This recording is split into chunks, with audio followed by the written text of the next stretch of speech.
correction and concealing is really important step in makeup. So if you have any doubt regarding this, ಯಾವ skin tone ಅವರಿಗೆ ಯಾವ colour use ಮಾಡಿ colour correct ಮಾಡಬೇಕು ಅಂತ ನಿಮ್ಗೆ ಏನಾದ್ರು ಡೌಟ್ ಇದ್ರೆ watch this video. I am Dikshita Clinton, makeup artist and makeup educator.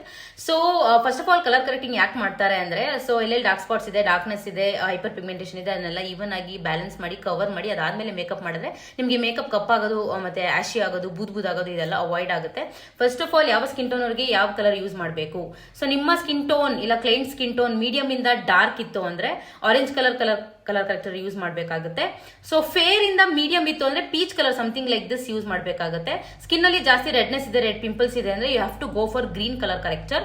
So face ಅಲ್ಲಿ ಎಲ್ಲೋ ಪ್ಯಾಚಸ್ ಇದೆ, ಇಲ್ಲಾಂದ್ರೆ ಹಲ್ದಿ ಸ್ಟೇನ್ಸ್ ಇದೆ ಬ್ರೈಟ್ ಸ್ಕಿನ್ ಮೇಲೆ ಅಥವಾ ನಿಮ್ಮ ಸ್ಕಿನ್ ಮೇಲೆ ಅಂದ್ರೆ you can go for violet colour corrector. So ಅಷ್ಟೊಂದಿನ ಪಿಗ್ಮೆಂಟೇಷನ್, ಡಾರ್ಕ್ನೆಸ್ ಆಗಲಿ, ಡಾರ್ಕ್ ಸ್ಪಾಟ್ಸ್ ಆಗಲಿ ಏನು ಇಲ್ಲ ಅಂದ್ರೆ, ಸೊ ಲೈಟ್ ಆಗಿದೆ ಅಂದ್ರೆ ಯು ಕ್ಯಾನ್ ಯೂಸ್ ನಿಮ್ಮ ಸ್ಕಿನ್ ಟೋನ್ ಗಿಂತ ಇಲ್ಲ ಕ್ಲೈಂಟ್ ಸ್ಕಿನ್ ಟೋನ್ ಗಿಂತ ಡಾರ್ಕರ್ ಶೇಡ್ ಕನ್ಸೀಲರ್ ಯೂಸ್ ಮಾಡಬಹುದು. Thank you.